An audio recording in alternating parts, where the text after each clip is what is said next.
Salut à tous et bienvenue sur AZ237. Lorsqu'un proche disparaît, qu'il s'agisse d'un ami ou d'un membre de la famille, la douleur peut être insupportable. Que vous l'ayez connu toute votre vie, ou que son séjour sur Terre ait été tragiquement écourté, la mort est une situation inconfortable qui peut vous laisser avec plus de questions que de réponses. Il peut être difficile de trouver du réconfort après la mort d'un être cher. Beaucoup de gens ne savent pas comment y faire face, et s'ils vivent cette perte tout seuls, cela peut prendre beaucoup de temps pour guérir. Mais parfois, un simple acte de gentillesse de la part d'un étranger peut faire toute la différence. Demandez à cette mère qui était en larmes lorsqu'une autre personne en deuil a fait quelque chose de vraiment compatissant pour elle. Regardons son incroyable histoire de compassion et d'humanité. Avant de commencer, voici la question du jour. Si vous m'approchez, je vous tue, mais sans moi vous ne pourriez vivre. Qui suis-je ? Donnez-nous votre réponse dans les commentaires. La réponse exacte vous sera donnée à la fin de la vidéo. N'hésitez pas à liker la vidéo pour nous encourager. Et si vous êtes nouveau sur la chaîne, abonnez-vous et activez la cloche de notification pour ne manquer aucune de nos prochaines vidéos. Le sergent Joseph Villaceno de l'armée de l'air américaine mourut dans un accident de la route et il fut enterré au cimetière de Garden Park à Conroe au Texas. Ses parents et la femme qu'il laissa derrière lui étaient absolument dévastés par la tournure tragique des événements. Les parents en deuil, le cœur brisé, n'avaient d'autre choix que d'accepter la situation qui les obligeait à enterrer leur fils. Cette perte soudaine changea à jamais la vie de Raymond et de Rachel.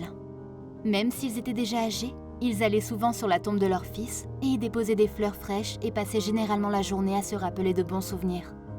Mais lorsque l'hiver s'annonça, ils mirent un long moment sans s'y rendre. Lorsque le climat redevint favorable, Raymond et Rachel retournèrent visiter la tombe de leur fils. À leur arrivée, ils n'en crurent pas leurs yeux.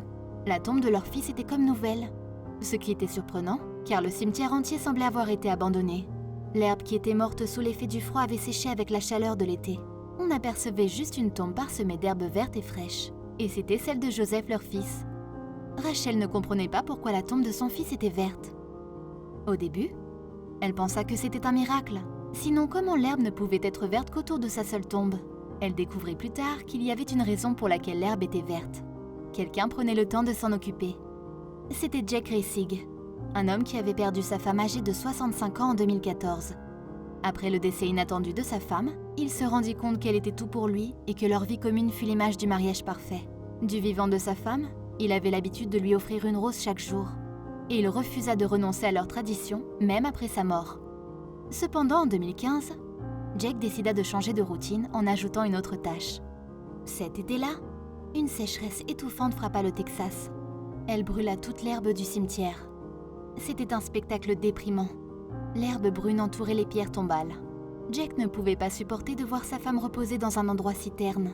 Il trouva une solution en arrosant l'herbe autour de la tombe de sa femme pour qu'elle soit toujours verdoyante. Un jour, pendant qu'il arrosait la tombe de sa femme, il vit une jeune femme pleurer de façon incontrôlable près d'une pierre tombale proche. Il fut profondément touché et s'approcha d'elle en silence, espérant qu'il y avait un moyen de la calmer et de la réconforter.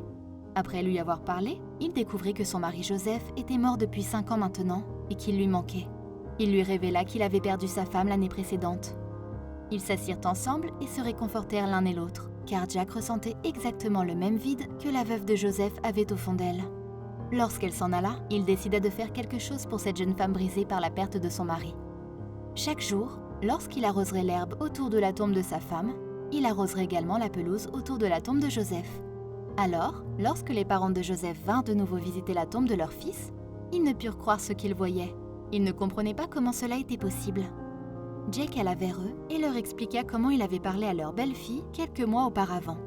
Il leur parla également de sa routine quotidienne et de la façon dont il avait décidé d'en faire de même pour la tombe de Joseph. Jake estima que c'était le moins qu'il pouvait faire pour un homme qui avait servi le pays. Il leur révéla aussi qu'il avait perdu quelqu'un qui était des forces armées. Sa fille avait été mariée à un vétéran américain appelé Benjamin. On découvrit qu'il avait un cancer peu après son déploiement et il succomba malgré la chimiothérapie. Alors lorsque Jack apprit que leur fils était militaire, il pensa qu'arroser sa tombe était une manière d'honorer sa mémoire. Raymond et Rachel ne pouvaient pas croire que cet homme faisait tout son possible pour faire quelque chose de si spécial pour leur famille. Ils ne savaient même pas comment le remercier. Alors Rachel lui donna une énorme accolade chaleureuse en essuyant quelques larmes. Elle lui fit savoir combien elle appréciait le fait qu'il arrosait l'herbe sur la tombe de son fils. Il n'y a pas beaucoup de gens dans le monde comme Jake. La plupart des gens sont trop pris par leur propre vie et leur propre douleur pour aider quelqu'un d'autre. Il était une exception. Roger, le fils de Jake, savait que son père était un homme humble avec une grande noblesse d'âme. Cette fois, il voulait que son père soit pour une fois félicité pour une de ses bonnes actions, c'est pourquoi il décida de partager l'histoire de son père sur Facebook. Il dit qu'il était fier de son père, qu'il a honoré la mémoire d'un parfait inconnu et l'a traité comme s'il était son propre enfant. Il montra également combien il était important de faire en sorte que chaque jour compte et d'aimer sa famille, car on ne sait jamais quand elle risque de nous être enlevée. Quelle est votre opinion au sujet de cette histoire? Dites-le nous dans les commentaires.